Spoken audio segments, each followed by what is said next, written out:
What's up, everybody? It is Casey with Two Worlds Podcast, and with me, as always, it's the Godzuki to my Godzilla. It's Jake. How you doing, buddy? I'm good. How are you? I'm not too bad. I'm tired. It's a late one tonight, but other than that, I'm pretty good. It is a late one, but we're here, and that's what counts.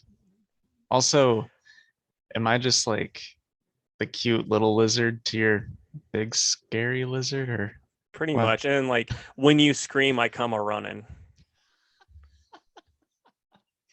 Oh, that's perfect. All right. Well, let's get into some news. DC Fandome happened over the weekend, so there is a lot to talk about. Um, I've got quite a bit more than you. A lot of it can kind of just be grouped together, but I'll go ahead and start us off. I saw this today, actually. I don't know if you heard this, but there is a History of the World Part 2 coming to Hulu. I didn't see that until I just read this like first thing in the thing. That's awesome. Yeah, so Mel Brooks is writing and producing. Um, so I'll pretty much watch anything he does, and I love History of the World Part 1, but I kind of just liked the joke that it was Part 1 and we were never going to get a Part 2. Yeah, I wonder how much of the stuff that they actually showed next time, how much of that is actually going to be there. And also, though, in all fairness, some of the crap that's happened since that movie's been made has been hilarious. So when Mel Brooks does his spin on it, it might make it funnier, or it might just make you go, "Wow, this stuff's actually happened." Yeah, I agree. Did you, All right. speaking of Mhm. really quick, I know we don't need to be getting on tangents, but we're going to. Did you ever see the like, oh, it was like the COVID thing that him and his son did, like the thing about like, oh, social distance? No, I didn't. Oh, it's pretty great because it's like, it's Max and he's, is at Mel's house and he's like talking. He's like, yeah, so my father's 90, whatever years old, comedy legend, and I want to see him, but I can't because this was before they had the vaccine and stuff. Like, there's no vaccine, and I could be asymptomatic. I could have this, and then if I have it and I see him, I give it to him, then he passes it on. He names off like other comedy legends that Mel just hangs out with, and then I've just killed some of the greatest comedy icons of all time. So it's like, you guys just need to get vaccinated. And then Mel's finally like, okay, Max, I love you. Just go home. Stop this filming stuff. Just leave. Go. Tired of seeing you. That's awesome. I honestly forget that Max Brooks is related to I him. know. It's pretty funny. He used to be a pretty big fan of his, or still are a big fan of his.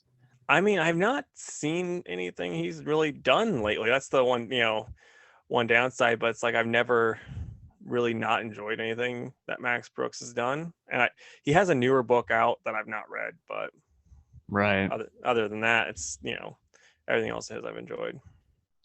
Right on. Real quick, I know we're still on the Yeah. tangent. What is your favorite Mel Brooks movie? I mean, that changes a lot, but Blazing Saddles has to be kind of like everybody's answer, I think. Yeah, that's certainly mine. Like it like Young Frankenstein is really, really good. History of the World was like such a big one for me. And then Robin Hood Men Tights, though, that was also a really, really big one growing up because that was Mm, on all the time. that one might top Blazing Saddles. And while I don't think it's like the funniest or whatever, I watched Spaceballs just like on repeat for a long Yeah. time. All right, anyway, moving along. So, this doesn't really make any sense, but I'm still okay with it. J.K. Simmons is apparently returning as Commissioner Gordon for the Batgirl thing on HBO. Movie. Yeah, I think it's a movie. Okay. And one thing that I read that was kind of, because like I said, I follow, like I've said this before, I follow those insider, like different multiple insiders people, and they've said it. They're not 100% sure how this movie's going to fit into the DC universe after the Flash, because spoiler alert, the new like kind of status quo is Michael Keaton is supposed to be the new Batman after the Flash movie in the main continuity. So we could have J.K. Simmons as the main continuity Commissioner Gordon with Michael Keaton Batman, or I guess there's still a chance that this could be connected to Snyderverse. they don't really know yet. I don't think DC knows. It sounds like it's kind of just a whole mess. Michael Keaton as the main Batman, like going forward. That's what they're saying. Yeah. Man, I definitely prefer grizzled older Bruce Wayne to like mainstay Batman. He's too old. Yeah. Hmm. Yeah. Yeah. I'm not a big fan of this idea. I don't think it's something that should be done. I think like it's a fun cash grab, but that would be like if in the Spider-Man movies there's like, well, Tobey Maguire is going to be our new Spider-Man. Actually, that still wouldn't work because his movies aren't as old. It'd have to be like that guy that was in the Spider-Man TV show that was like on a VHS at Billy Lee's from when we were kids. Yeah. That's our new Spider-Man from here on out. People would pretend like that was the greatest thing ever until the first one, and then it would Yeah. be bad. All right. Well, anyway, um, okay, so I'll do one more comic thing and then I'll let you do one. There was a big Wonder Woman crossover event announced called Trial of the Amazons. And I guess we're going to get our first little bits of that in the upcoming Nubia and the Amazons miniseries, um, which which is this upcoming week. Mm-hmm. But it's going to involve all the writers in DC's current Wonder Woman titles. And then the little blurb that we got from it was Wonder Woman has, or not a blurb, this is by Michael Conrad. So he said Wonder Woman has a literal island full of interesting characters, along with various family members scattered across the globe. Trial of the Amazons presents a unique opportunity to either bring them all together or fracture these relationships further. Diana finds herself as perhaps the only tenuous bond between them all, but she won't be able to fix this alone. So we'll see what that trial is soon. And I'll talk about it a little bit later when we're doing comic reviews, but in the Wonder Woman issue this week, Nubia like tells Diana that all is not well on Themyscira. So I am very curious what all that is. So just on a scale of 1 to 5, rate your excitement level for this. 5 being most, 1 being least. Since I know you're the Wonder Woman head of this group. I will say I'm at a solid 3. Because it's like I want Wonder Girl to keep doing her own thing because I love that book. Um, but there hasn't really been a Wonder Woman like crossover event since the 90s. So there was that one that wasn't, I don't think, very well liked. It was like War of the Amazons. It was like, because I remember I had the Teen Titans tie-in issue, but that was like a DC wide event where it was like the Amazons are going to kill the president or something. Huh. Yeah, I sure didn't read any of that. I think that would have been like before you're getting into comics. I don't think it was a big enough event for you to ever be like, I need to go check out what happened in this War of the Amazons and get all 50 issue tie-ins. Right. Okay. Well, either way, clearly that one didn't do so hot either. So it's been a while since Wonder Woman has had an event featured on her. So it could be interesting. I just hope that that it's good and doesn't like fizzle out super quick like some of these others have. That is fair, man.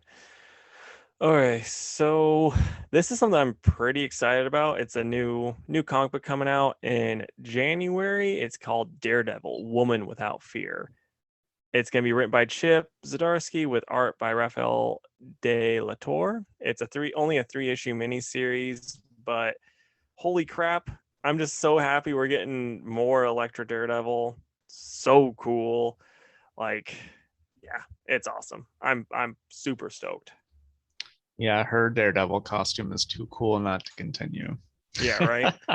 like I'll be honest, as someone that's been reading Chippy's Daredevil, I have a feeling she's gonna die. So it's like it does like that's just my personal guess. It might not be what happens, but it's like so like I'm counting down the days that when we won't get to see that for a little bit, and then when she pops up like 5 days later as Elektra again and no longer dead. But Yeah. I mean, it's so like I'm just gonna be happy with whatever little bit of Electric Daredevil we can get. Yeah, that's totally fair. Okay, so I can group these next few together. There was a handful of new DC animated movies announced. We're getting one for Catwoman, um, just a milestone one, which is pretty cool.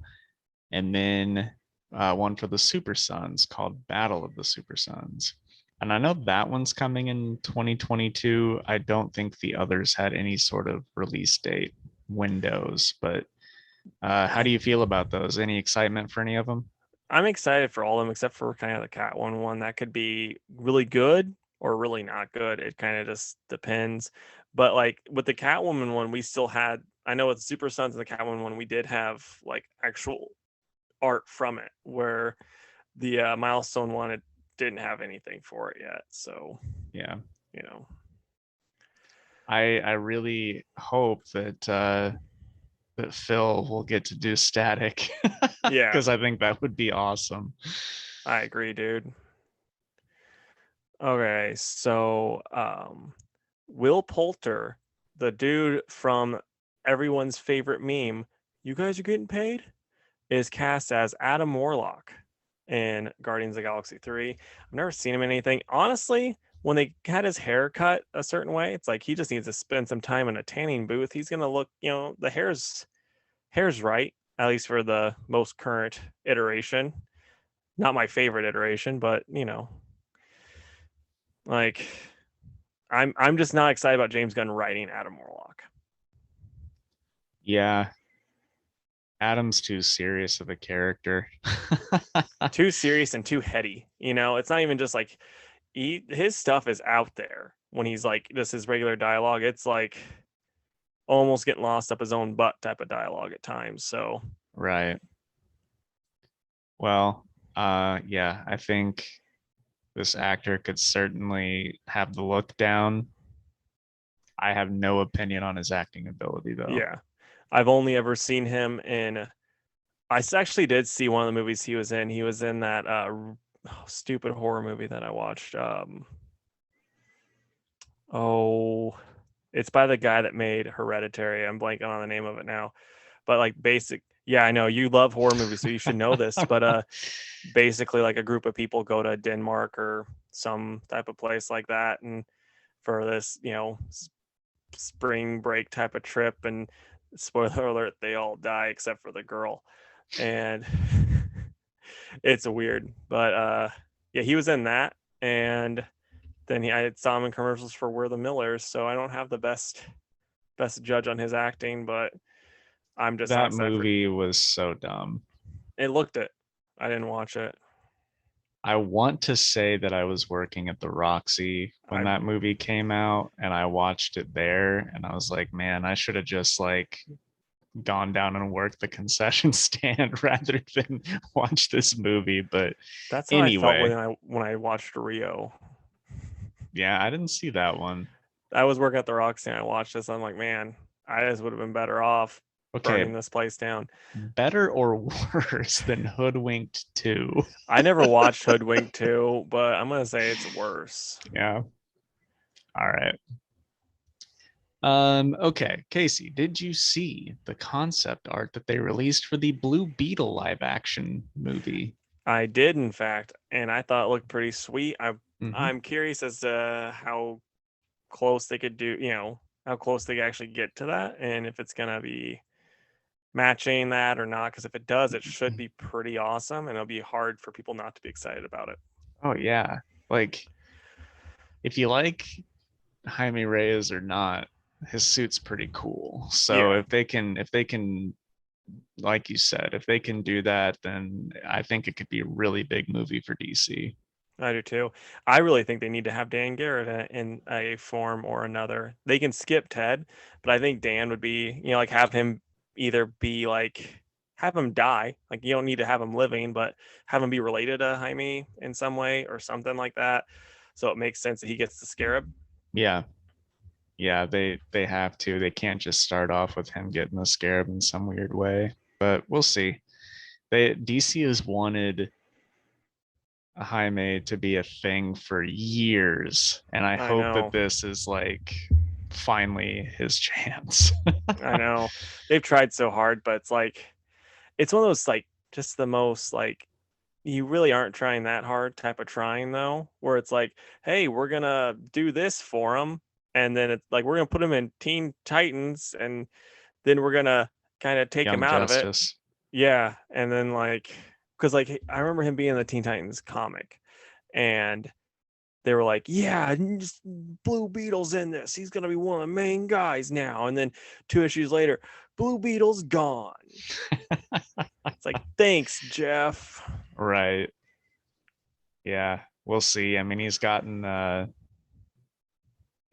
and I guess the thing is too is like he got the Rebirth series. Did he have a New 52 series? He He did, did. right? Yeah. And I think he had a mini series before the New 52 series. So Mm-hmm. it's like if the sales numbers aren't there, they aren't there. But a movie with Warner Brothers money could make people want to read a series. So Yeah.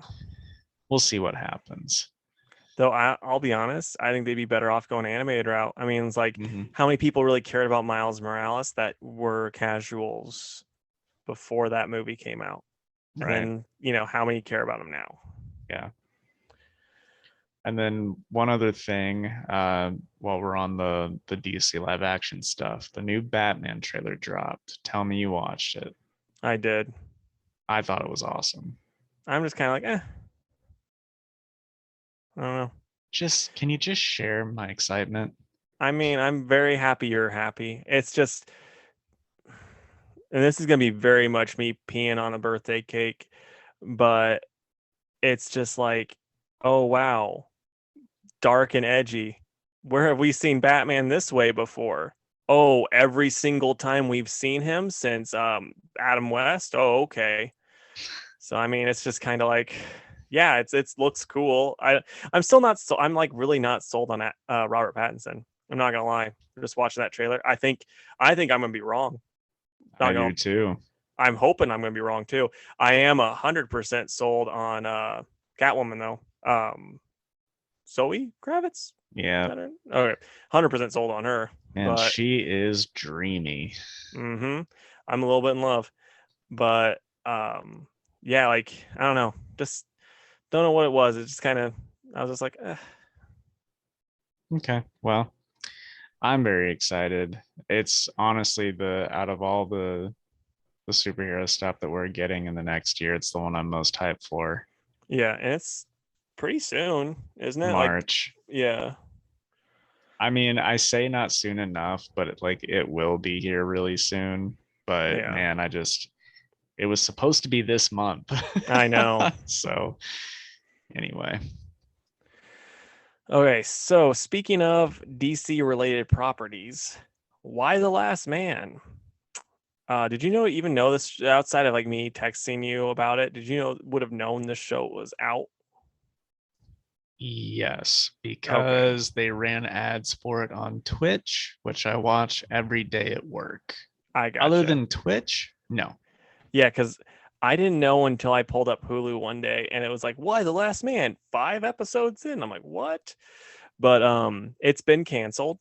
So I mean, they're shopping it around for other networks and stuff, but yeah, it's kind of too bad. Like I wasn't a fan of it, but I know there was a lot of other people that really liked it. It's just like it was just too different from the comic for me to really enjoy. And, it's too bad. I feel bad for Brian K. Vaughan, who had been trying to make this a thing for like 15 years. I It know. seems like. Did you like keep up with it, or did you watch the first episode and were like, nah, no more? I think I watched 2.5 episodes and it's just like it's so slow paced. They cut out a lot of the, like, they added a lot of stuff that wasn't in the books that was just like, oh, this is just unnecessary. And then they took away a lot of stuff. They made things like, I don't know, they made like they made things more complicated and then tried to simplify other things that didn't need to be simplified. And it just did not work for me at all. And then it's like I talked to my sister who hasn't read the comics, and she's like, yeah, it's fine. You know, like it didn't like knock her socks off, but she also was like, I've not read the comics, so I don't know what I'm missing. And so, you know, like in my opinion, it wasn't a well done show. It gives me like Runaways vibes where the showrunners were like, oh, we know more than the guy that made this comic. That's my opinion. And I could be wrong. They could have been like working with Brian. Brian could have been like, I'm loving what you guys are doing. I wish I would have come up with this stuff, you know, could have been that 100%. But, you know, it's just, as a big fan, you want it to be more similar than it was. Mm-hmm. All right. This was some decently big news, I guess. Diamond Comics has purchased the CGA, which is the Collectible Grading Authority. And I'm just like, man, every time they could die, you know, I don't know. It's like a cartoon. They get zapped by lightning and they're like, we're back. It's like, stop, just let them die. People are going to be so mad when they take their stuff to get graded and then it comes back and it's just crumpled up and they're like, it's an 8. No, that's what I'm saying. Like, I don't get it. I mean, I don't fault the CGA outside of like, I don't know, like get your bag, I guess, but at the same time, you know they suck. So why would you let the integrity of the thing you created fall in their hands? But I guess lots of zeros on the end of the check is probably what did it. It would be cool though if like there was a bigger turnaround time, which it's like just hearing this way Diamond operates, it probably won't because they don't have enough employees. But it would be nice because like you always talk about the things that you've gotten graded. It's like, oh yeah, it's going to be gone for a good long while they take this stuff to be graded, you know. And it'd be cool if it was like, oh well, now it's only, you know, a week or whatever. Right. Yeah, I just feel like I've done too much smack talk to be like, you know what, I'm going to use Diamond's grading service. Yeah, And I don't even know the full extent of what collectibles they grade. I don't know if it's because you know there's toy grading and other stuff, so I don't know video if they're game doing grading. that. Yeah. Um, but anyway, that is I guess that was like a pretty big purchase from them, which it makes me wonder, it's like, have they lost a ton of money in the last, you know, year from Diamond or from DC and Marvel leaving? And are they like, is this like their last hurrah, you know what I mean? Or maybe the Funko deal was so lucrative that they're like, yeah, we can buy this grading company.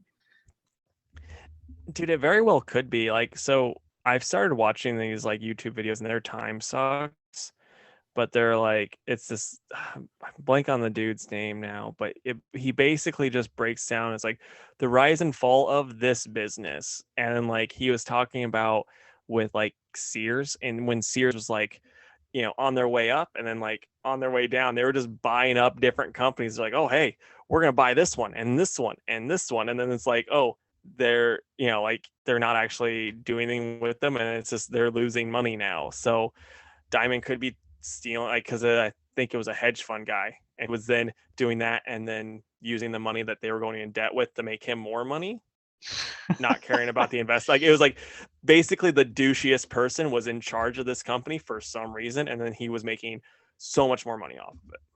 Right. So Diamond might have that problem. I don't know. It could be, you know, yeah, everything they send out, it's just like, you know, nobody cares more about the industry than us. And it's like, that's just not true because everything that we get from you is damaged or just not there. So You know what they should do, just for PR purpose? Have Neil Diamond be their like, you know, their person that, you know, like that talks, like their spokesperson. yeah. It's like, we're coming to America. Comic book shops. Man, you really are the idea man, aren't you? I know. I hope they're listening and taking notes. All right, moving along to some more comic book news. We're getting a series called Silver Surfer Rebirth by Ron Mars and Ron Lim. It's going to be 5 issues, and some exciting news. The old red suit male Captain Marvel is back too. Yeah, I don't know how I feel about that. I like just He let him. died a while back and is one of the few that actually stayed dead for a Yeah, while. it's like that's gonna be like in the Spider-Man series where they're like, well, guess what? Uncle Ben's coming back too, baby. It's like, oh, Right. just like I love Marvel, but it's like, man, I just want him to stay dead. So I'm hoping that like this stuff take like he's in just flashback mode or something. Right. But Ron Mars makes me laugh on Twitter a good bit because he's kind like he's on the verge of being grumpy old man in like the fun way, and then like he'll complain about continuity and all this other stuff, and someone's like, where does this fall in the continuity of such and such? Is so and so gonna be in here? And he's like, I don't know, they're all fake. That's funny.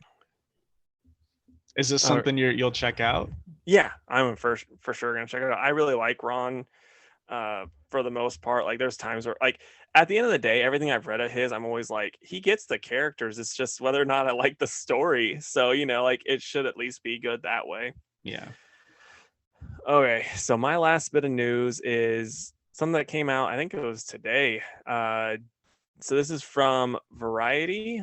Disney's delaying the release of multiple movies. Its production is based on, or it's based on the production, not on box office worry. So like everything's just been Of kind of course pushed they'll back. say that. Well, like because Shang-Chi made money and you know it was the first big box office of the pandemic, even though we had like 10 other big box offices of the pandemic before that, but whatever.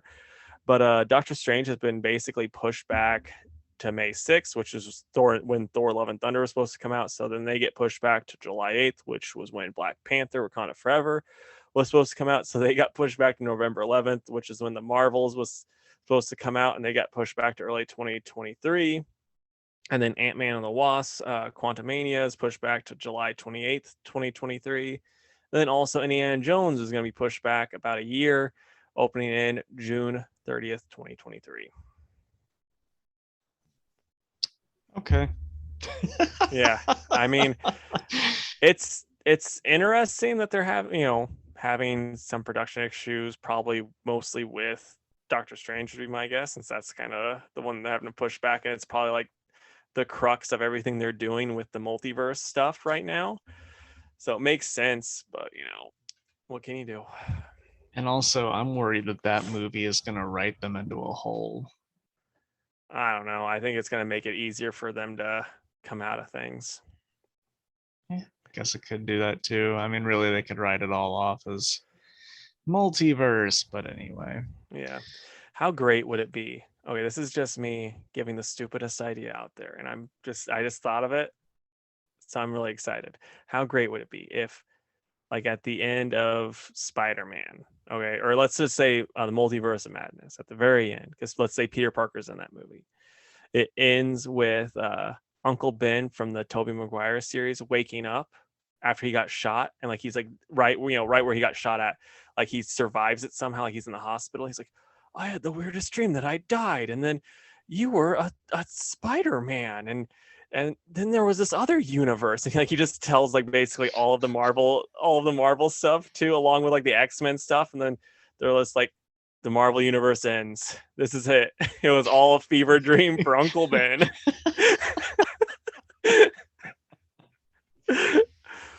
You know, sometimes I think, why don't these people return our calls?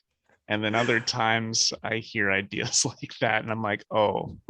Now I And like get it. Josh Brolin walks in. He was the doctor, and he's like, He he was snaps for like, some that's what. reason. Yeah, he's like, oh, I had you back to life like that. And he's like, oh, don't snap, all that type of stuff. It'd be great. Okay, moving on to the rest of my news.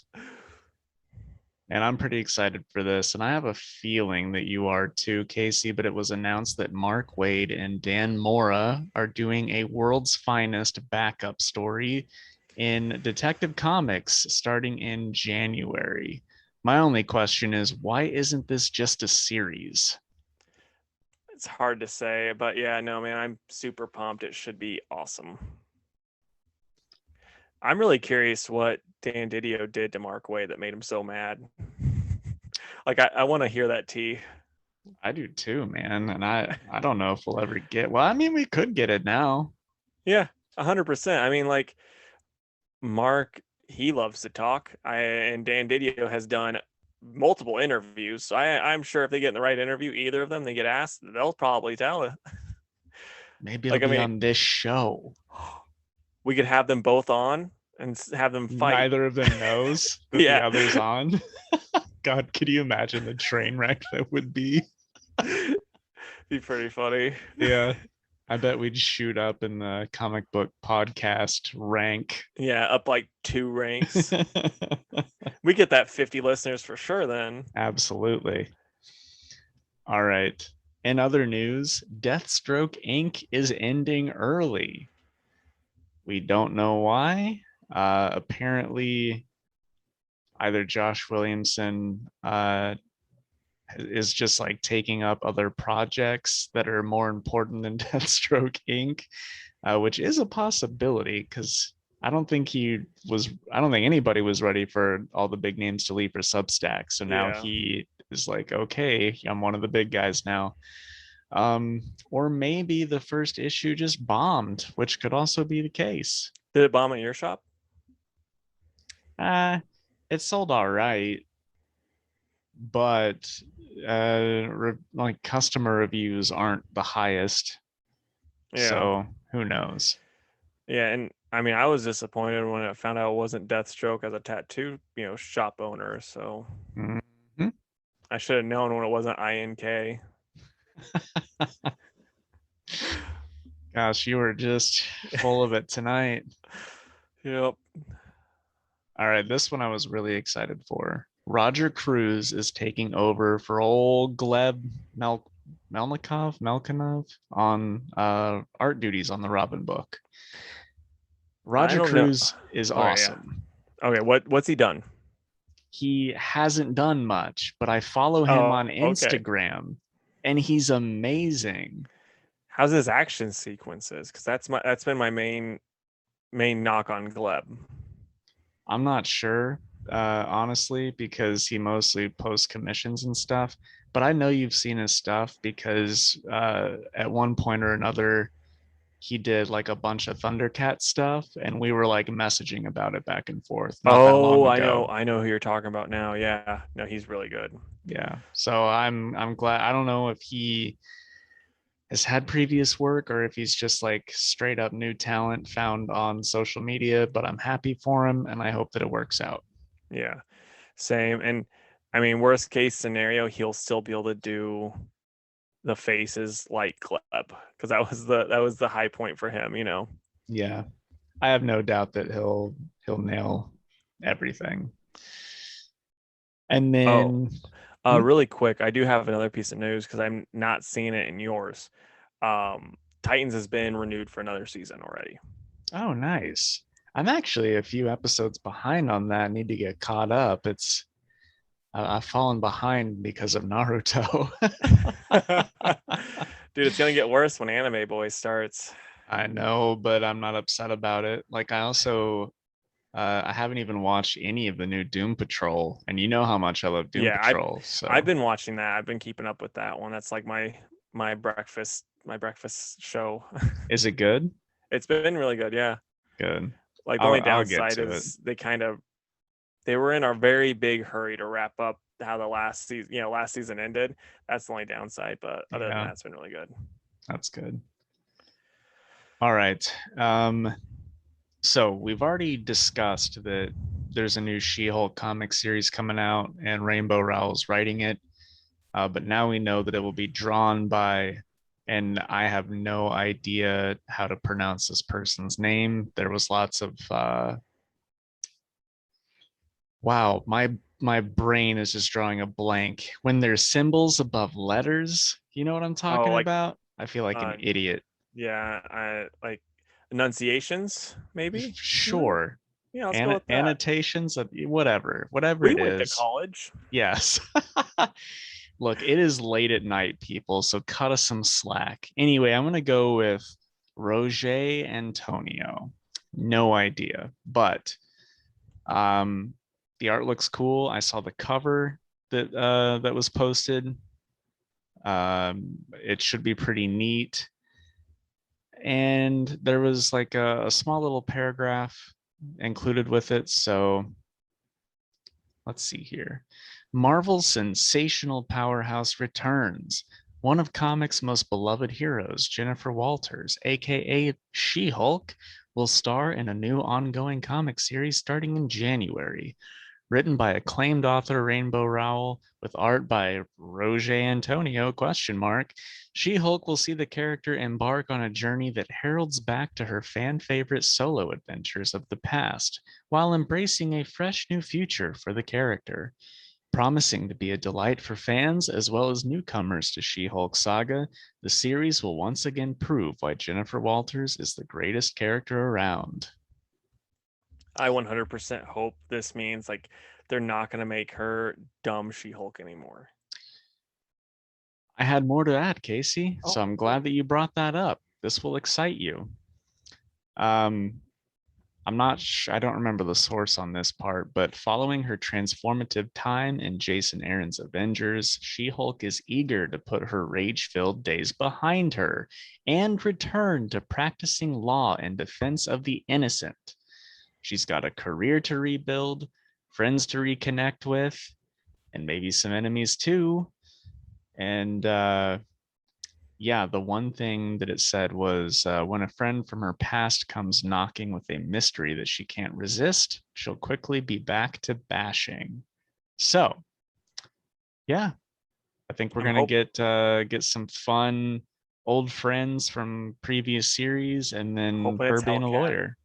It might be Hellcat. Like that would be like a check off a list of like things that get Casey real happy. It's like She-Hulk being awesome, and Hellcat. It's like, oh boy. And let me tell you, Marvel, because I know you're listening, if you put Hellcat in it, Casey will buy every issue, even if it's not good. And they're like, well, if we just put Hulk on it, Casey will buy 50 issues of it. Oh man, that's funny. Anyway, it'll be cool. I will definitely check it out. I'm hoping that it's like Silk or some of these other series that I've never read before, and then I fall in love with it. We'll Yeah. see. All right. And then my last bit of news, we've got some DC comic series announcements. I saw solicitations, and that's where all this is coming from. So, Chip Zdarsky is writing a 10-issue Batman series called The Knight, Knight. Zermanico will be on the art. Casey, thoughts? I mean, it's gonna be really cool, but it's like how many Batman retellings of his origin, because that's what it's supposed to be. Do we need? But I just probably find a tweet really quick that's going. Okay, so since this is someone went because I guess it's supposed to be a Black Label book, and so this person goes, "OMG, can we see his peener again?" And then this other person goes, "Wait, what peener?" And then this guy goes, "The first Black Label Batman series first prints had Bruce's peen in silhouette, and then they removed it from all other prints. I have copies somewhere." And then the guy goes, "This guy has a pride flag in his name." So he's like, "LOL, I was actually making a joke about me being a thirsty sea hound. Believe me, I vividly remember that controversial Batwing moment. I have 2 copies because, of course, I do." And then the other guys go, I didn't think, whoosh, sorry to have doubted your credentials. He's like, you can doubt my comic credentials, but never doubt my penis spotting credentials. Dude, I really wish you wouldn't have read that first line as I was taking a drink of water. I thought I was going to throw up.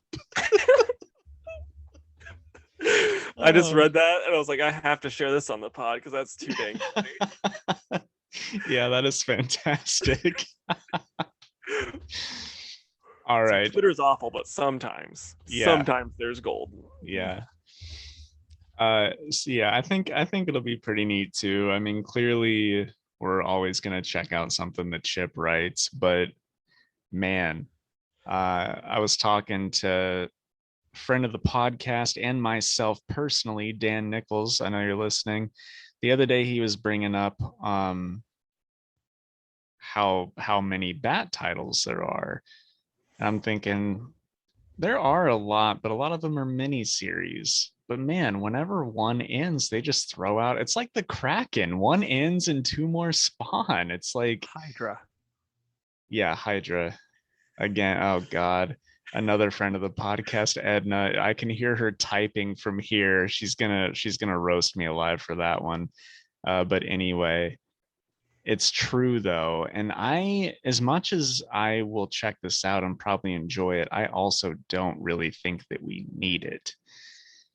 Like if it was anyone that, wasn't named Zdarsky, I probably wouldn't, honestly. But I do really enjoy him. So it's kind of like, yeah, until proven otherwise, until he like has something that's so terrible that I'm just like, oh, buddy, I'm not gonna be, trusting you on this now. It's gotta be stuff I like. But like for him now, it's like, yeah, whatever. Yeah. I don't know. It's just like, DC, are you hurting that bad that you need just another Batman origin book? Yeah, Like, right. come on. We forgot. Anyway. We forgot what happened. Yeah, I know. Why does he wear bats? Does he have parents? I don't remember. Yeah. Next, unfortunate news, I guess.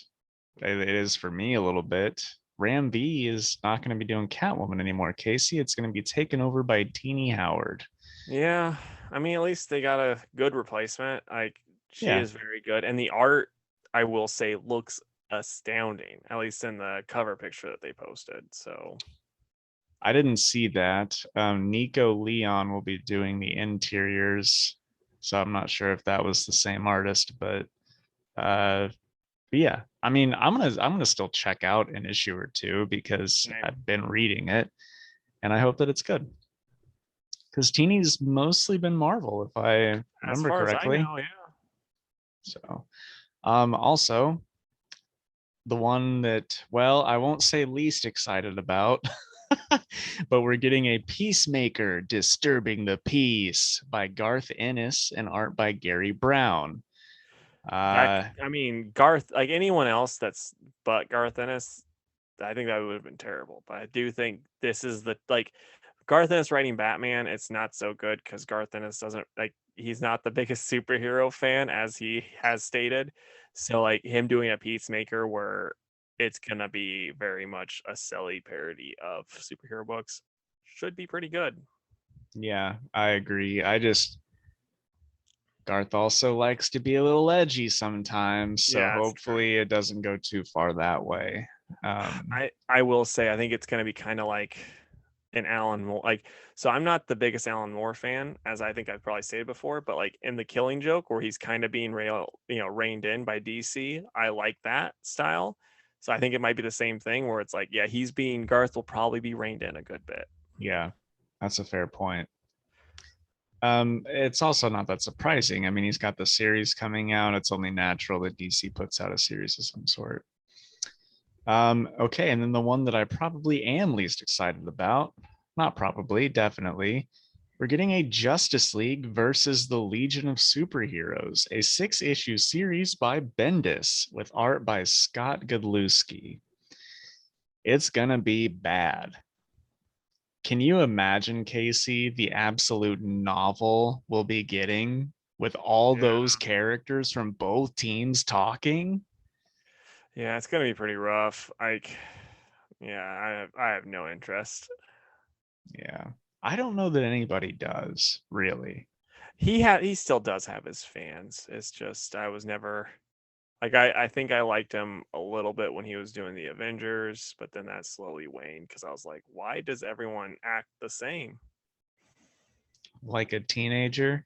I mean, Yeah. that's how he writes everybody. It's just like teenage banter. But man, I know he does still have a following, but like Justice League, the numbers are like halved from what it was before. And Legion got canceled. All of his creator owned books at DC got canceled and he took them elsewhere. Um, I just is this all he has left? Justice League in this now?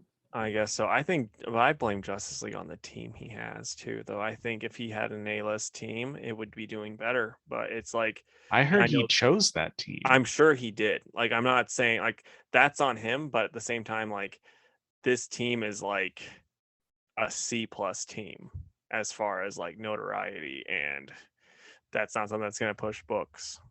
But Black Adam and Shazam. Naomi. Yeah, I know Shazam. Anyway, yeah, I think that's gonna be absolute dog doo doo, and there's just no other. There's no way it's gonna be good. Yeah.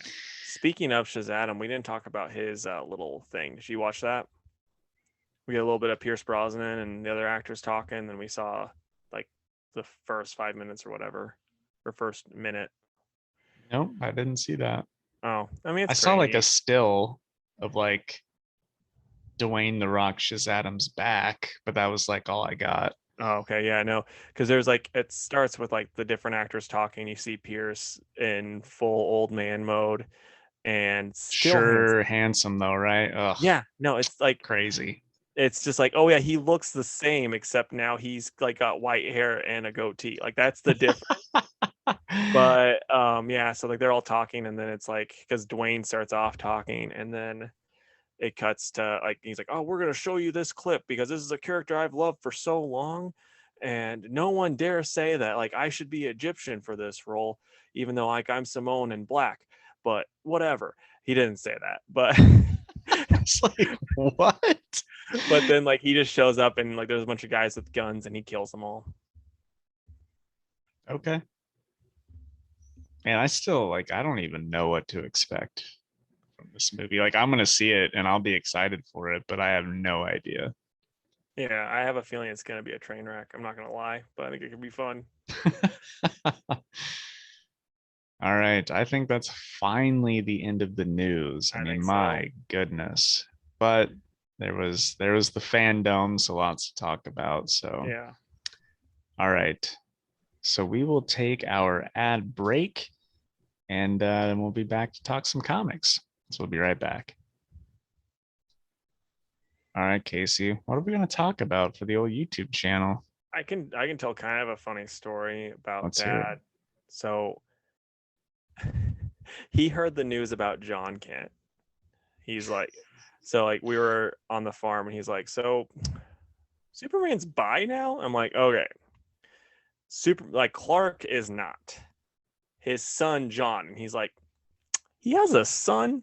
And I'm like, yeah. So basic and he's like, so it's like because he knew enough about comics that he knew Superman, New 52, Superman, and Wonder Woman dated. So he's like, so it's like with Wonder Woman. I'm like, no, it's actually Superman and Lois pre New 52 because they went into this thing called convergence. And then I tried to explain like basically what was it, 15 years of comics to him, and Mhm. then like how it really doesn't make any sense.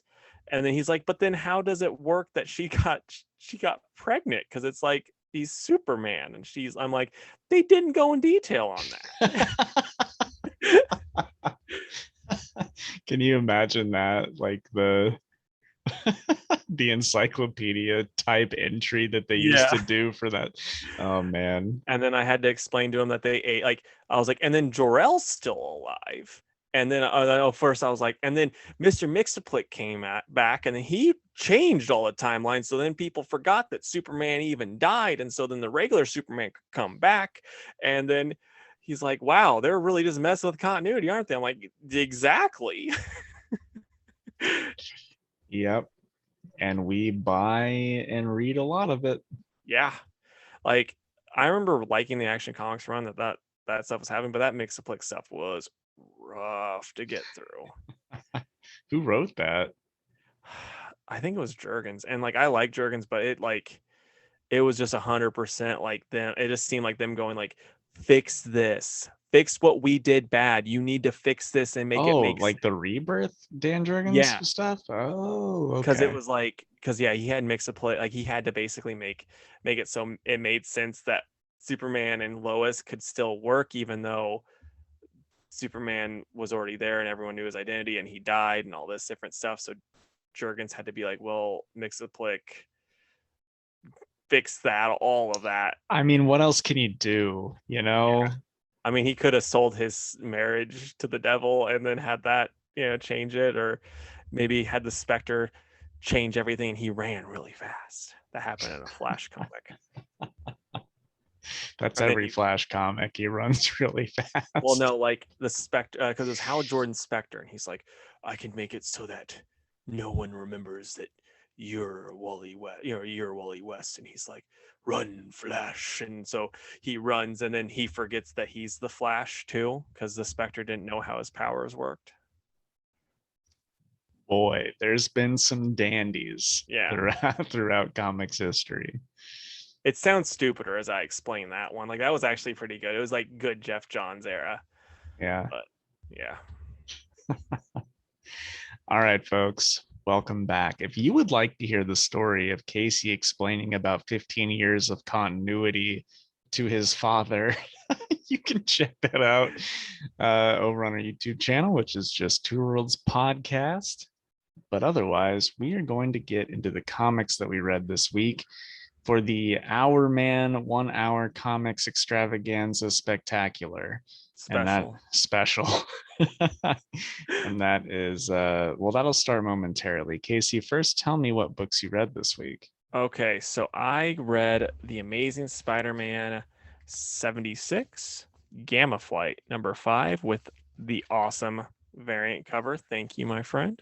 Justice League Last Ride number 6, The Joker number 8, Mazebook number 2, Blue and Gold 3 of 8, Superman and the Authority 4 of 4, and then I went on Comixology and I got Clear number 1. This is one of the Scott Snyder books that he's doing exclusive, and then I also ended up getting Immortal Hulk number 50. So I'm going to be able to complain about that. So that's exciting for those that like to hear me be very underwhelmed.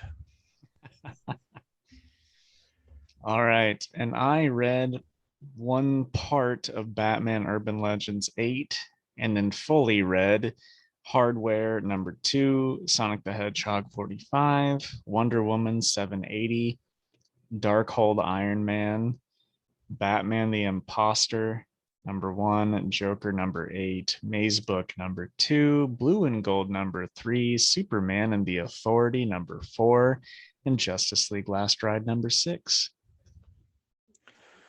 I think you got a little bit more than me. I do.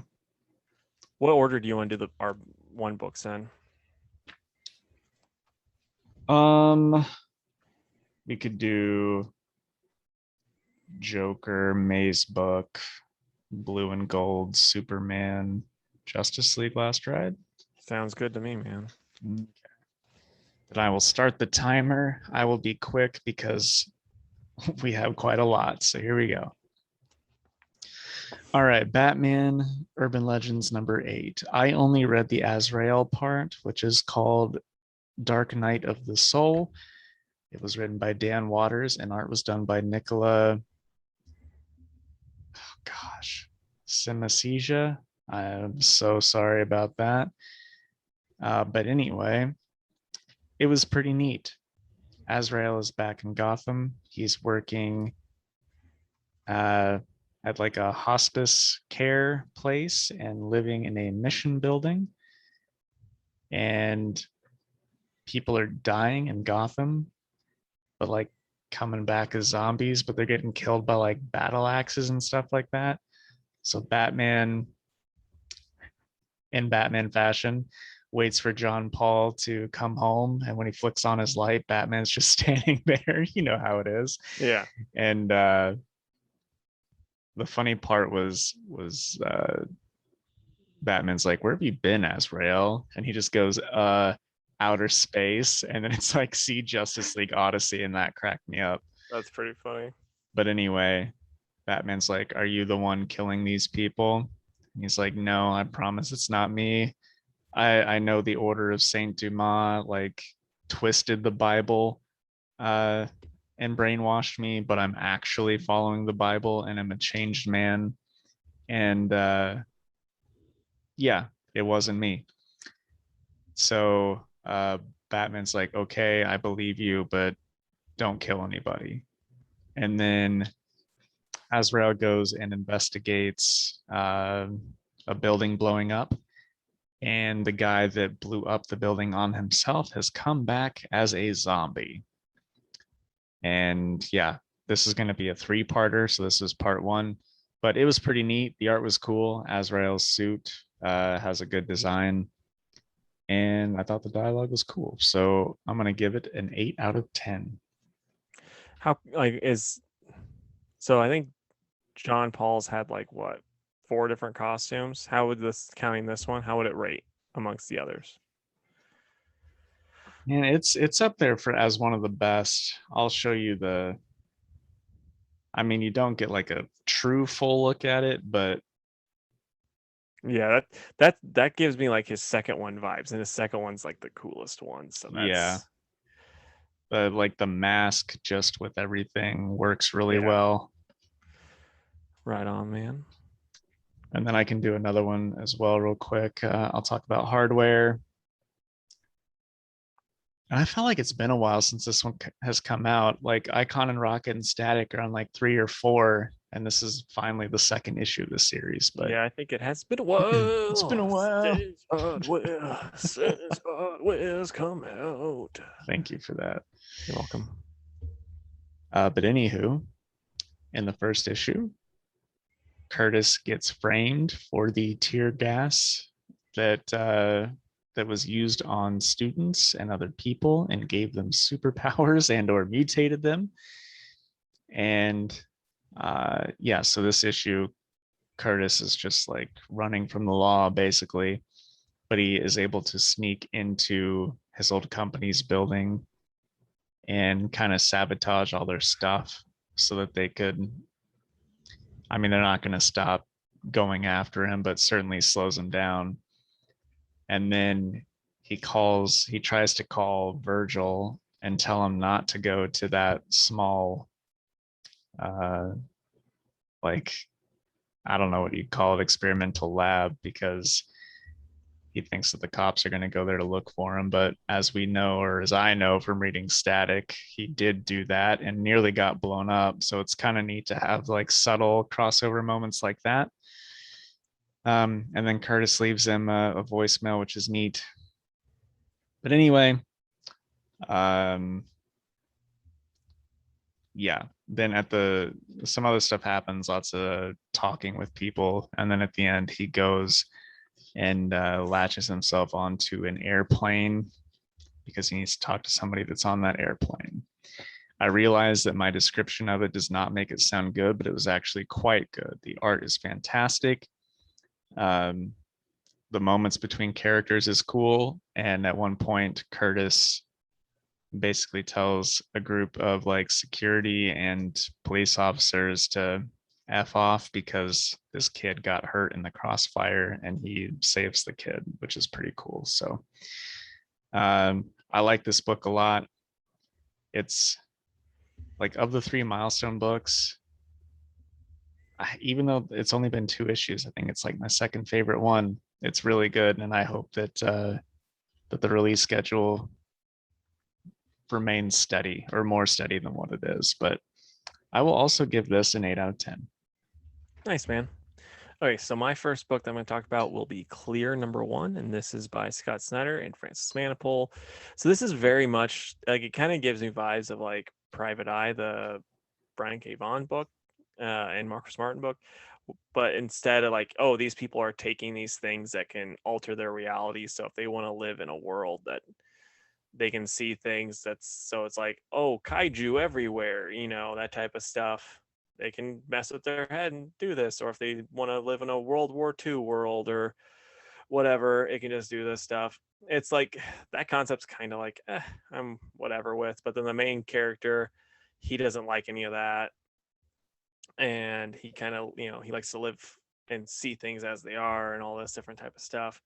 And it's like kind of like a old-timey noir type story in this like future setting, and it's really cool. I like that type of stuff. Scott Snyder does that stuff very well. Francis Manapul's art is amazing.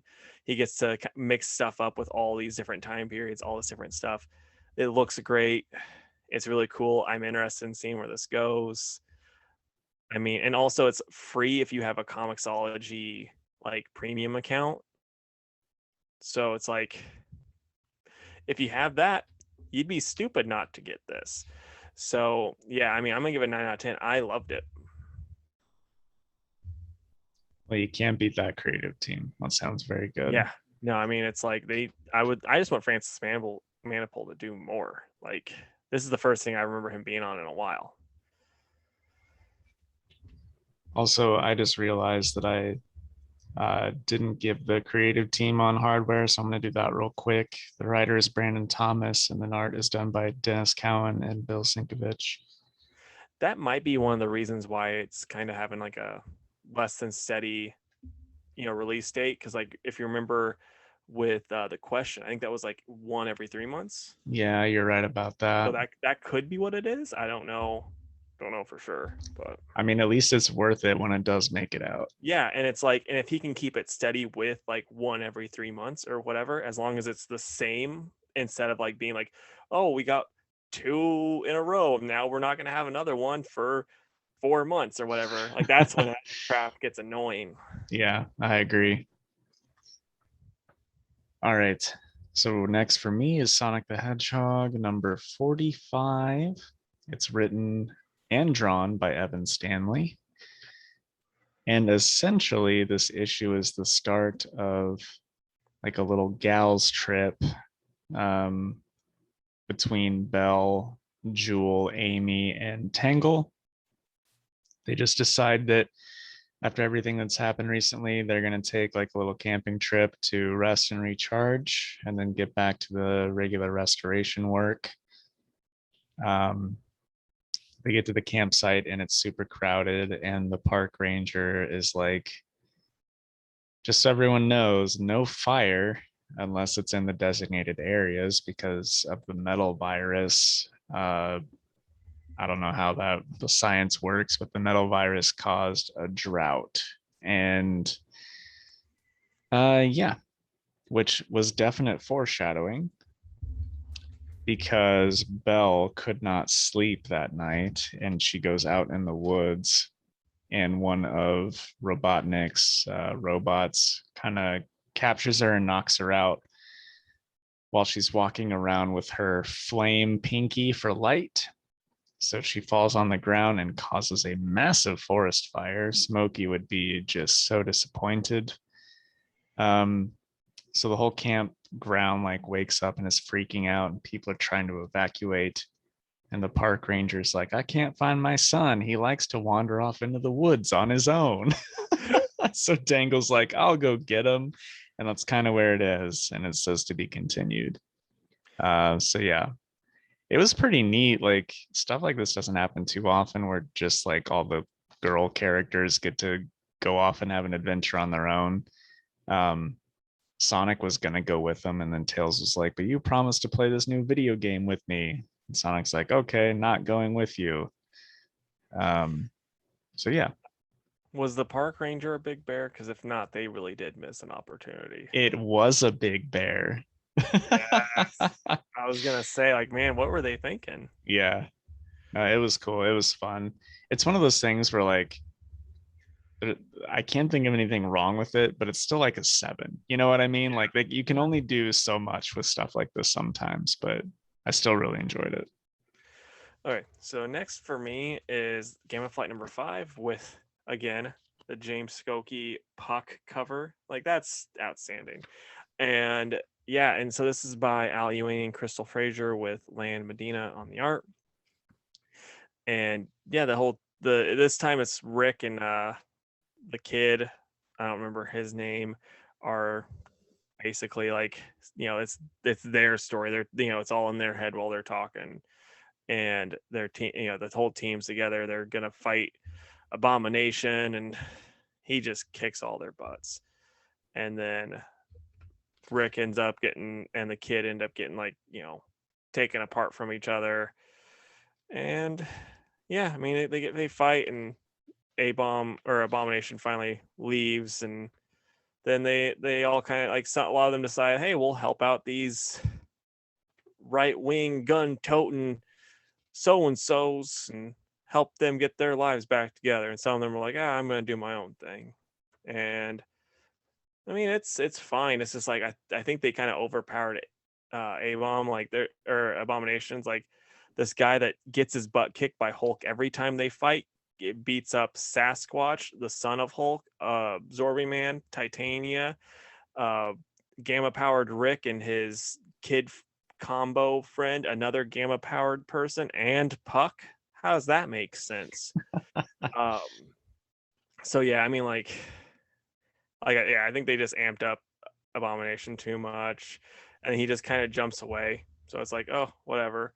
But Al does do a good job of writing the best character in this, Puck. And yeah, this is perfectly fine. I'm not like, wasn't blown away by it, but I didn't hate it like I had been, so I kind of have low expectations for it. But it's perfect. Like I said, perfectly fine. I'm gonna give it a 7 out of 10. Almost a 7 out of 5, and I'm like, it's not that good. Okay, next for me will be Wonder Woman number 780. It's written by Michael W. Conrad and Becky Cloonan. And the art was done by Travis Moore and Steve Pugh. So it starts off, this kind of cracked me up. The book starts off with Martian Manhunter in the Hall of Justice, like at the command center, opening a package of cookies. And then like he just senses when Diana's back. So he like turns around, he's like, Diana, so glad you're back. Care for a cookie? And I'm glad that they play to that little joke, because Martian Manhunter loves Oreos. They can't say Oreo, but it's an Oreo. It's well, what's the Great Value or Aldi brand where it's like the chocolate cream fills. Right, yeah, exactly. But then we get Superman and Batman and the rest of the league welcoming Diana back. And like everyone's obviously super happy, and it's cool to see those interactions. Some of them still felt slightly out of character a little bit. Like, I don't know, and unless I'm just like missing something, Black Canary and her just like hug and laugh and chat like they're the best of friends. And I'm like, man, when have these two like ever really talked that much? You know what I mean? But Yeah. it's whatever. And then the most okay, so the most annoying thing about this issue that I did not care for, she's done like greeting everybody except for sorry, Casey Hippolyta. I'm gonna tease you about that every time. Dude, I do it because I think it's funny. So I'm not doing it because I actually think that's her name. Anyway, she said hello to everyone but Hippolyta. But Dr. Fate comes out of like one of his Ankh portals, and he's like, Diana, I came as soon as I heard. Excuse the interruption, but the Justice League Dark needs you at once. Like, there's no time to lose. I'll explain on the way. Let's go.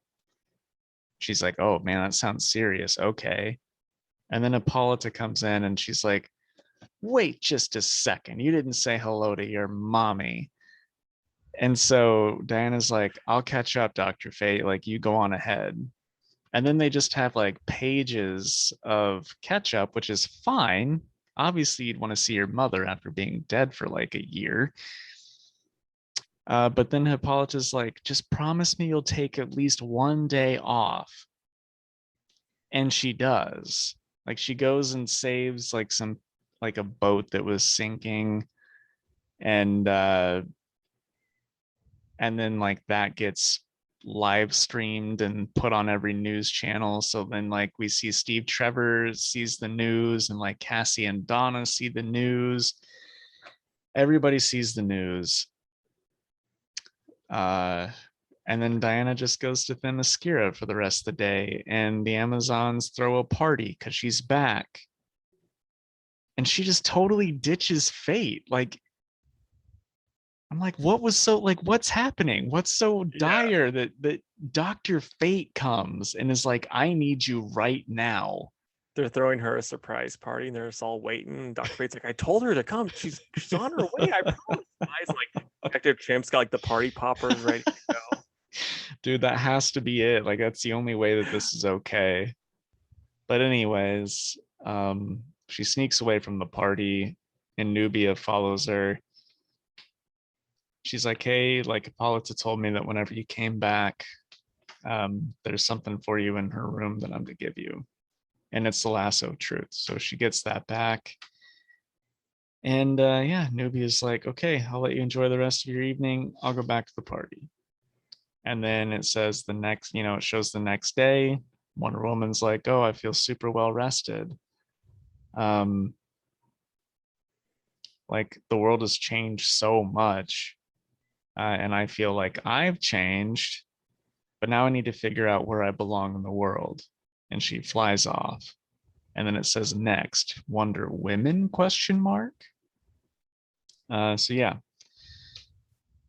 we'll see where it goes.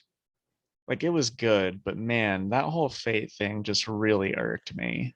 Dude, what if like that whole big crossover event is like some magical crap that happened that they couldn't stop, and it's all because Hippolyta didn't want to have Wonder Woman help out her friends. That would honestly be hilarious. Um, I don't know. I just hope that they like touch on it Yeah. somewhere, because they named like Fate name dropped Atlantis, and like, I don't know, some stuff was going down. But yeah, I'm gonna give it a 7. Like, it was fine, but it was clearly just she's been dead for a while. She's got to say hello to everybody, and then we'll set up the next, what happens next. So it was fine. All right, so next for me is going to be The Amazing Spider-Man number 76. This is by Zeb Wells and Pat Gleason on the art. And yeah, I liked it. So it picks up where the last one left off. Pete's in the hospital, baby dying, and Ben is calling Aunt May and MJ. But Aunt May, I think probably because she in continuity used to talk to Ben Riley on the phone all the time. She knew that because Ben was calling as Peter, telling, like, oh, I'm in the hospital, come see me, that type of thing. And Aunt's like, that wasn't Peter. MJ had no clue, but but Aunt May did. And that's one of the funniest parts about it, this too, is like Aunt May shows up and she's like, I want answers.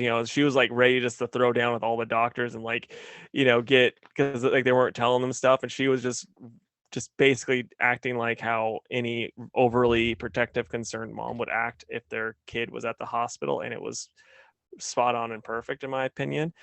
And yeah, so like Ben talked to MJ and, talks to MJ and Peter, and MJ kind of gives him what for. And then like Pete kind of gives him like, gives him his blessing, basically like, be amazing. Then he leaves, and then it's like Pete's crashing, and that's how it ends. And this is really good. Like, I've always had like a strong like for Spider-Man, but then like I don't think I ever really had a love. So like seeing Ben Reilly versus Peter doesn't really bother me that much. And I feel like if you are just like a hardcore Peter lover, you're gonna phrasing. But if you're, if like that's your thing, you might not like this, but if you're just like, I just like web slinging, I think you're gonna enjoy this. It's very, in my opinion, very good. Zeb Wells does a very good job. And yeah, I'm gonna give this a 8 out of 10. I really liked it. I'm glad that you're liking it. I thought that this whole thing would be kind of a train wreck, but no, I mean, so it's weird because like when this was announced, it was like 50 different people, but so far it's just Zeb and Patrick with like this one didn't even have any of the backup issue stuff. Okay. So when the train, the train is still a chugging, the wreck could still happen at any point. Fair enough. Okay. Next for me is Darkhold Iron Man. It's written by Ryan North, and the art is done by Guillermo Sana. So this was actually a pretty cool issue. I had no idea what this was gonna be. I kind of thought it would tie into what happened in Darkhold Alpha, but it doesn't. This is actually just like a one-shot horror story featuring Iron Man. And it's told through Pepper Potts' perspective. Happy and Jarvis are in it too. But basically, Tony becomes obsessed with it's like his early days, like his first Iron Man armor, and he just becomes obsessed with improving it and making it better. And he makes the suit. The suit has like healing properties. Like if something happens to Tony, the suit will heal him. So it just goes a step too far to where when he takes off like a gauntlet, like all the skin comes off with it, which is gross, but then he puts it back on and the suit is just like, well, the skin is weak, like the body, like a human doesn't need it, so we'll just dissolve it. Like all it needs is the armor. So then pretty soon Tony just starts to like totally lose his humanity and just becomes like this creepy suit of armor that then wants to turn everyone else into this perfect suit of armor because it's better than being human. Humans are weak. And Pepper has to like watch all of it happen through like a video feed. Like he kidnaps Happy and Jarvis and turns them into it. And then she just like comes to terms with the fact that that it's gonna happen to her too. And then Tony like taps on her shoulder and she just gets up and follows him and like to another suit of armor. I was like, dude, wow. This is like pretty messed up, but I liked it. Yeah. For someone that doesn't like horror movies, I kind of like horror, like these horror comics, you know? Yeah. But it was fun. The art wasn't super great, but yeah, I thought this was really, really good. And like Tony's just gross. Like the skin is just like leaking out of the suit and stuff. Yeah. But this was great. I'm giving it a 9 out of 10. Wow, nice, man. Speaking of horror books, I forgot to tell you, like when what about that one company that's really cool that does horror books that we talked about finding one? Oh, Aftershock. Yeah, we still need to do that. Yeah, I forgot to text you about that because I'm a knucklehead. Well, let's try to remember for this week. Otherwise, we're going to miss Halloween. I know, right? Okay, so my last book is going to be The Immortal Hulk, number 50 by Al Ewing and Joe Bennett. It's finally over. So yeah, I mean,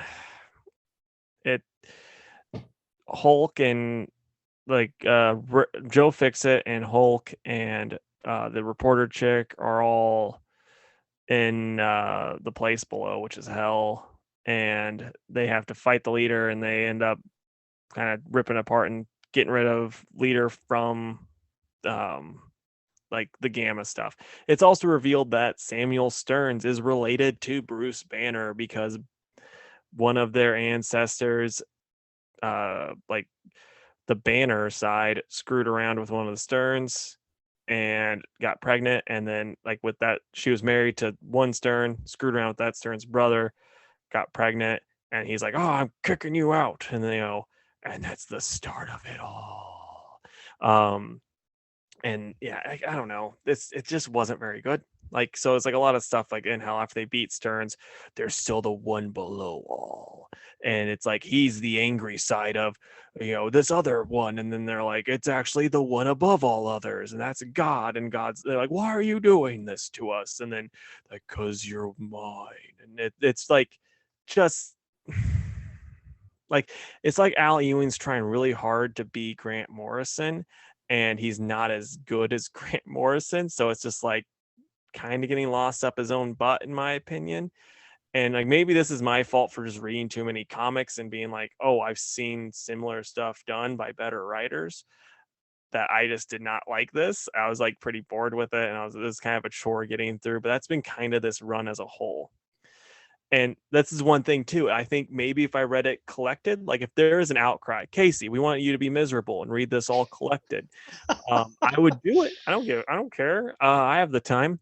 So, and then I'll explain it. I would explain it all in excruciating detail. But until that day happens, yeah, for me, it's just, I don't know. This is not very good. Like this whole run, a lot of people have been really loving it. So you might not want to take my word for it. And like I said, it might be better collected because you're not getting all of those like stupid endings where it's just like, can't wait to find out what happens next month. And then it ends, the next one ends, can't wait to find out what happens next month every single time. We don't get that. Like this actually does have an end. He's walking away in a suit looking like he kind of is happy, Bruce is. So that's something. But yeah, I don't know. It's just, it was just pretty lame. Like you don't even get a good fight in this. The art's so like Joe Bennett can kind of do like one type of thing, and it's not that well, and he doesn't do fights super well. So it's like honestly, there's stuff, I'll try to pull it up. Like some of the stuff, it like looks really grotesque and stuff, and then like this, it looks pretty cool. But like I was just thinking to myself, how much cooler would this be if Ryan Lee was doing it? How much grosser would it look if Ryan Lee was doing this? A lot grosser. Yeah. So in the best way. But yeah, so like, like I said, I'm not super hot on this. I could be wrong. Maybe like everyone else is right and I'm the one that's just wrong, which fair enough. I don't care. But I'm gonna give it a 5 out of 10. And the series as a whole, like probably a 5, because I'm feeling pretty nice right now. But man, the first bit you were really into. Yeah, it was like probably like the first 3 I was like really into. Then he met with the Avengers, and then I was like, this is pretty stupid. Then it kind of got good again, and then it just started like, it was like up and then down and then kind of like up, and then it just started going down, and then it never came back. Well, at least it's done now. We'll find you another book to be angry about. Yeah, to be get the Patty Hearst syndrome about. All right, and then my last solo book was Batman the Imposter. It was written by Mattson Tomlin, and art was done by Andrea Sorrentino. And then art was colored by Jordi Belair. So, Case, if you can imagine Sorrentino and Belair, the book looks amazing. Yeah. I'm guessing that they asked Andrea Sorrentino to draw Bruce like Robert Pattinson's Batman because he just looks so different. And also Mattson Tomlin wrote the screenplay to the Batman, the new movie. So, but anyway, the book starts with Bruce as Batman, bleeding and laying outside of Dr. Leslie Tompkins' place. So she fixes him up, and when he comes to, she's like, so she doesn't know that Bruce is Batman. But obviously she takes off the suit to like stitch him up and everything. She's like, oh, it's Bruce Wayne. That's pretty crazy. And she tells Bruce that he has to report to her every morning at like 6 a.m. so that they can like work through his problems because she's afraid that he's going to become a danger to himself. She's like, and if you don't show up, I'm going to tell everybody who Batman is. And Bruce is like, okay, guess I'll start doing that then. Meanwhile, somebody dressed as Batman starts killing a bunch of people. And as you can imagine, Bruce is not okay with that. He's like, I got to stop this guy. And then we get this little bit of, I don't know if it's like actually rat catcher or if it's just a guy who professionally catches rats without like poisoning them and tries to do it the humane way. But we get kind of a depressing story about how his life sucks. But the only person that was ever nice to him was Batman once because Batman saved him. And he's like sitting somewhere in the city, like having lunch, thinking about the time the Batman saved him. And then he sees Batman. I think it's the Imposter Batman. He's like, hey, I don't know if you remember me, but you helped me. Like you're the only person that's ever been nice to me.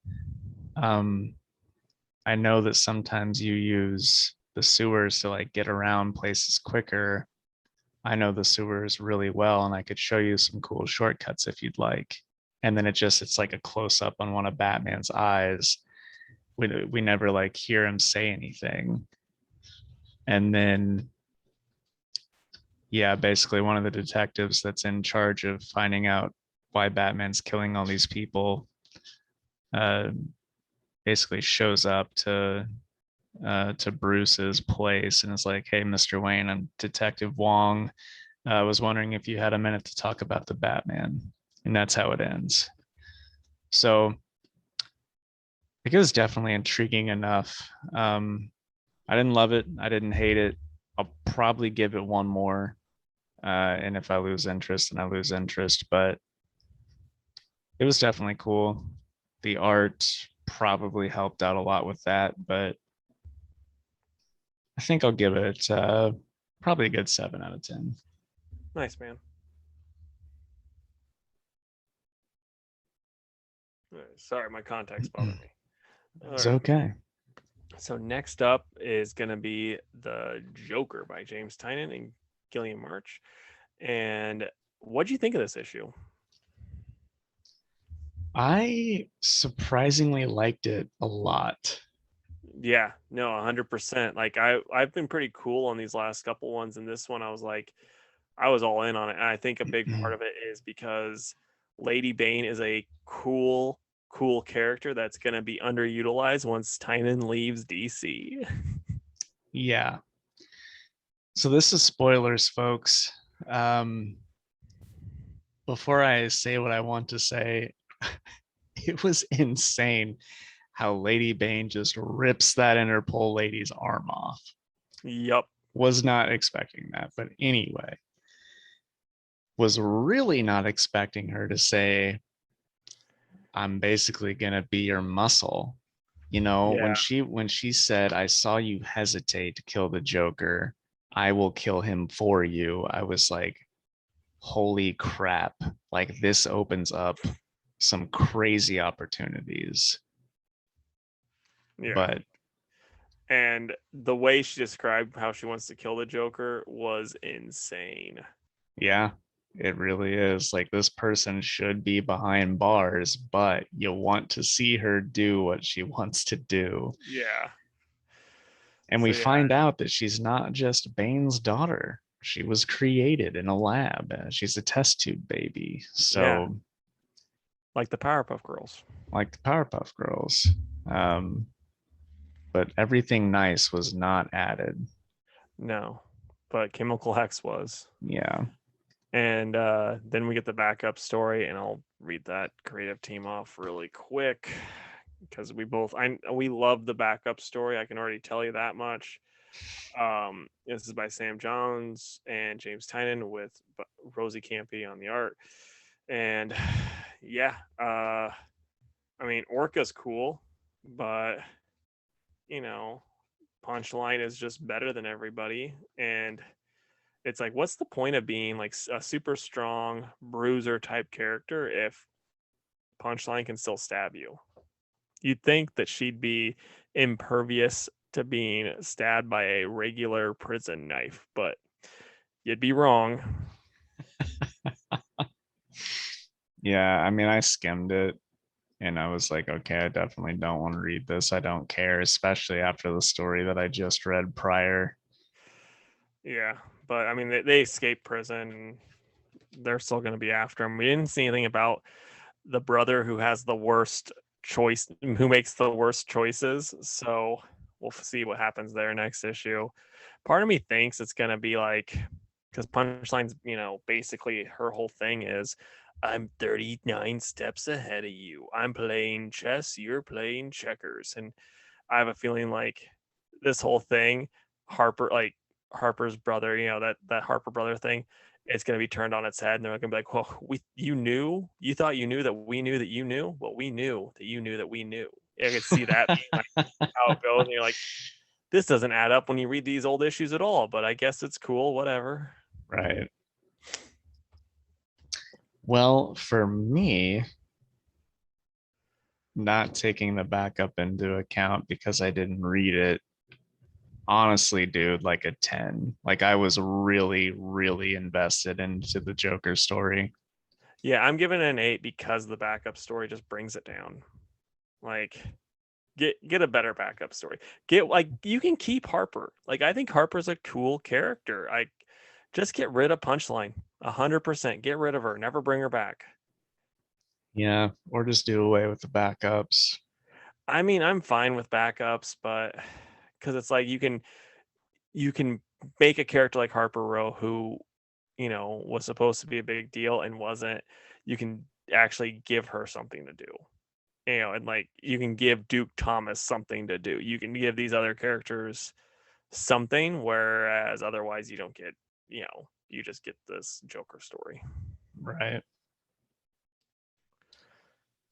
Okay, and then next we've got Mazebook #2 by Jeff Lemire. Casey, thoughts? I really liked it. I thought it was really, really good. It's like kind of giving more of the light on, more light on everything that's going on. Gets an awkward moment with his ex-wife, and yeah, I enjoyed it a lot. What'd you think? Yeah, I liked it more than the first issue. Um, how we said at the end of the first issue, like hooked us. I kind of had that feeling throughout most of this book. So that's pretty awesome. I feel like the next issue we're really going to get into the thick of things, and I'm looking forward to that. But art's cool. Jeff knows how to do dialogue between people in situations like this. You know what I mean? Yeah, my one knock on it as far as art is like I think kind of showing the emotion between him and his wife stuff is kind of lost at times because like this is like a high emotion thing, and like she goes from like kind of crying to nothing, and it's just like it, and it's like simplistic art, so like that's part of it. You're not going to be getting like, this isn't like if I don't know, like Mikhail Janet, I know that's not how you pronounce his name. It's like they're doing the art where it's like you'd expect a lot more emotion from them than this stuff, but Yeah. that's like a minor gripe, but I really love this. I'm gonna give it a 10 out of 10. Yeah. I don't know. I think I'm at a 9. For some reason it wasn't quite perfect 10 out of 10, but it was darn close.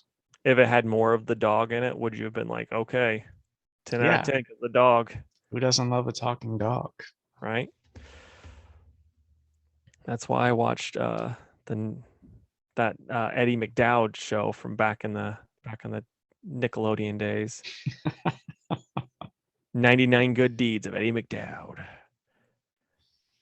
That's a callback right there. Did you remember that show? I do after hearing the title of it. I had to remember like what it's 99 something. 99 Sins? No, that's not right. All right. So next we got Blue and Gold number 3. And this was written by Dan Jurgens and art was done by Cully Hamner. So I'll say it's hard to follow up Ryan Sook. Yep. But that's not to say that Cully Hamner is not a good artist, because that is not the case. But you get Ryan Sook's art on the cover. He had just done the last 2 issues. I was ready for Ryan Sook interiors, and we just didn't get it. Yeah. So that did throw me off a good bit, but story-wise, I did enjoy it. The dialogue is written really well. The only time that I didn't really like Cully Hammer's art, though, is when he drew the alien chick. Mm-hmm. Everything else I thought looked great, but the alien lady just did not look very good. Right. I agree with that. But yeah, I mean, and it's still annoying. I think that's just kind of part of it. I don't think I think Dan was going for this is going to be really cool and enjoyable, but like all of the people that always comment, like I think that's really annoying, and I think that's probably kind of what Dan's going for. I don't think, like I said, I don't think he's going for no, everyone's gonna love this as they read this. Yeah, no, I totally agree with you. And at least it's not every single page. Yeah, for sure. But no, I think it's cool. And while Ted lost his money and his company, he still built a cool new piece of tech. As well as they have a new space. And I think that's gonna be pretty cool. Because it's kind of like Yeah, like Murdoch and Nelson sort of thing. Like they don't always have like the best location, but they're gonna help people and it's gonna be interesting. for sure, man. So what Uh, would you rate it? I think a good 8. Yeah, I'm about out of 7, honestly.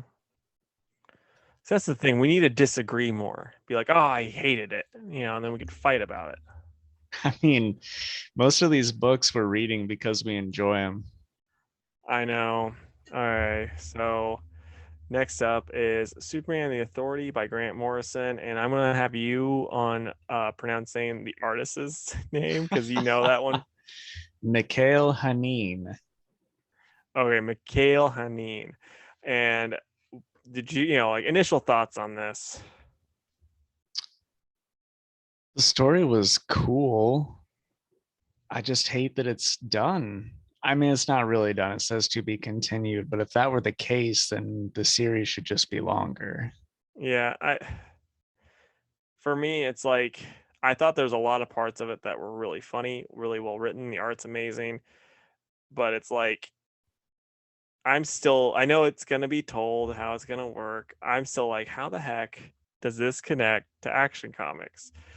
And there's also so much crap going on, A like lot. so much crap. I mean, Grant got it all tied together pretty well, but still so much crap. And I do think Grant writes Midnighter better than anyone else ever read Midnighter write, which it's not saying much. I think I've read 2 other people write them. So it's not like I have a huge knowledge, but yeah, they did a really good job with Midnighter in this. And this was just a really good time as far as book, and the art is 100% on point. Yeah, the art's definitely the best part. It's just everything that was crammed into this could have been fleshed out into 2 more issues, or at least 1 more issue. Yeah, no, So you're right. But yeah, I mean, like I said, I'm still very curious how this is gonna fit because it just feels so out of place with the Action Comics. yeah. But I love that how the one dude that used to be in the Justice League Elite, how he showed up. I'm playing on the dude's name, but And then like they're like, you're teaming up with a white supremacist. He couldn't have been too happy finding out that you guys were on the same team. Yeah, I think Cold Cast is his name. Yeah. But yeah, what would you rate it? I'm at a 9. I really, really liked it. I think I'm about a 7. There was just a lot going on, Yeah. but definitely gonna read the next part, which is like Batman and Superman and the Authority. Oh, really? I didn't know that was even a thing. That's pretty cool. Yeah. Still Grant? Yes. It's cool. Okay. And then last but not least, it's Justice League Last Ride by Chip Zdarsky. I don't know why I said it that way. I'm getting tired. By Chip Zdarsky and Miguel Mendoza on the art. And yeah, man, this is a good time. What'd you think? I liked it a lot. The only thing that I wasn't a big fan of is they don't really explain how Darkseid gets Green Lantern ring and power. They're just like, somehow it happens. They kind of did in the last issue because he actually did go in the power battery. And so he just kind of took you. Way I'm taking it is because Hal Jordan, has the power battery. He just took over it that way. Okay. That's how I took it. And I was like so confident that I'm like, Lobo's doing all of this. Boy, am I wrong. So, but yeah, no, I mean, it was pretty dang cool. I liked it, and they did a good job. Like Chip did a good job of making Batman look good without over the top. Like he shouldn't have been able to beat up Darkseid, but then he was still able to call out the plan that was going on. So that was really cool. Wonder Woman is just looking all sorts of cool in this. It was really, really, really good time, and we're gonna get to see Lobo do some cool stuff. Yeah, I mean, arguably my favorite part is Batman just pulls out this bag of space money and he's like, Right. all right, Lobo, your job's done. Can we hire you now? And Lobo takes it because he likes money. One thing that I think is kind of weird though, it's kind of like whenever people talk about like Superman 1 million and he's got like a Green Lantern ring, and you're like, okay, but also Superman 1 million can punch holes in reality. Like he doesn't need the Green Lantern ring. Darkseid with the Green Lantern power battery using it's like this seems like it's kind of like lowering his power levels because he literally has a one-shot kill that he can employ at any time. Yet now he's making constructs and stuff. Well, the way that I see that being okay is like he's just constantly making parademons with it. Yeah. And No, like I mean, you're right. the planet's dead, so they're not being made regularly. So but anyway, what would you rate it? I'm at an 8. I liked it a good bit, but I didn't love it. I think I'm on a 9 on this one, just a little Okay. bit higher. Right on, man. Well, buddy, I'm pulling up the email now. What are you excited for this coming week? Oh, probably, I'm gonna say the Nubia book. I'm hoping that that's just cool with them Themyscira stuff. And it's supposed to be the start of that Wonder Woman event. So we'll see about that. I know you're gonna say Death of Doctor Strange, so I'll skip over that. Um, Probably Catwoman, Lonely City, and then and Masters of the Universe Revelation, easily that one. What about you? Nice. I'm gonna say Death of Doctor Strange, um, Flash, because it's always Flash. We gotta figure out the title that way. And Black Manta. I'm interested to see where that goes, dude. Wait, I thought that I'm guessing it must come out next week. The Task Force Z and the Gotham versus Vampires or whatever is supposed to come out this month. It is, but I think each got delayed 1 week because of all the printer issues. Oh, okay. Well, dang. I was Yeah. wondering about that.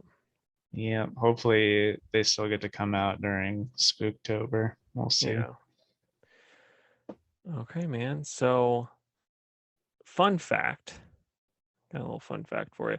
Godzilla and Ultraman have only ever appeared together in in a sort of continuity on a stage show in Japan. Because Japan, like how we have like the Shrek stage shows, they have Godzilla and Ultraman stage shows, and they did a crossover event once, which I just thought was really interesting. That we never got Gamera versus Godzilla, but we do have Ultraman versus Godzilla, the stage show, which is just crazy to me.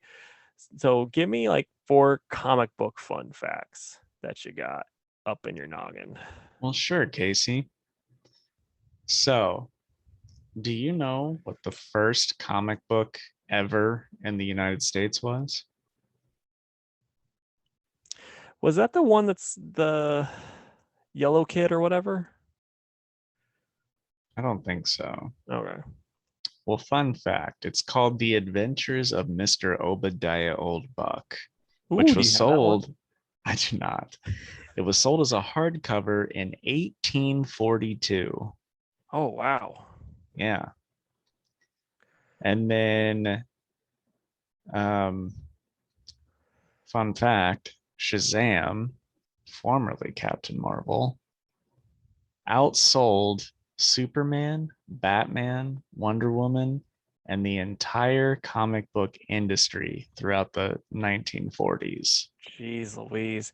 Didn't the only reason why like they lost the rights or something is because DC sued him over it because he looked too much like Superman? That I'm not sure on. There's been lots of funky legal stuff with that Oh, character. Um, okay. Fun fact, The Flash was the first comic book character to be rebooted, meet his alternate universe self, and be the first one to have his sidekick inherit his mantle out of anyone in comics, which I thought that's was pretty pretty awesome. cool. Yeah. And then my final fun fact, this character is the 5th most published comic book character ever, behind Superman, Batman, Spider-Man, and Wolverine. Donald Duck. Nice. That's pretty awesome. So there you go. There's 4 fun facts that you all can throw around your comics groups. Can tell them all back to Jake. Did you have any? Yeah, so here's my first one. And I had to Google one of them because I was like, I got 3 off the top of my head. I don't have a 4th one. But the first one, Hulk, the reason like he was originally gray, and the reason why they had to stop doing that is because the printer could not get the same gray each time. So it's finally Stan was like, oh, we'll make him green, Excelsior. And so they just did that.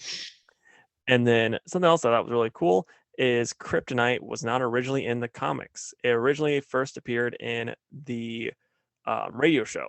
And then they're like, this is a good idea. Let's take it. And they put it in the comic books from that. And also, this is one of the things that I think is really funny. The only reason why we have the Avengers comics is because Daredevil was taking so long to come out. It just kept getting delayed. So Stan was like, well, let's just put all our guys together. Excelsior.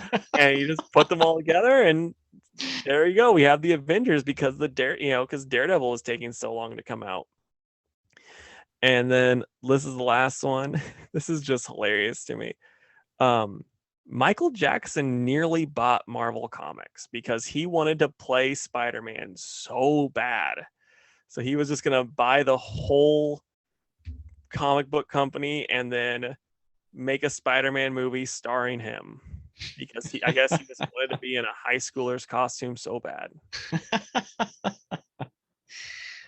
Wouldn't that have been something?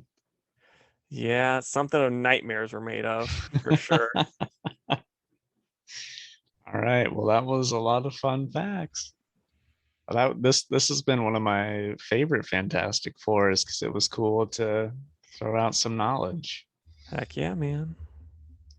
All right, guys, I think that brings us to the end of the episode. So we'll go through the closing plugs.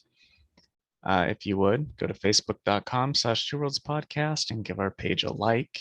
You can also find us on Twitter at 2_worlds_PC and on Instagram at 2worldspod. You can email us at 2worldspodcast@gmail.com. And we're also on YouTube. That is just 2worldspodcast. Yeah, and then if you would, please review us 5 stars wherever you're listening to this. And we'd love to stay in chat, but you know, I got some Godzilla things to do, and he's got some Godzuki things to do. Bye, guys. Bye.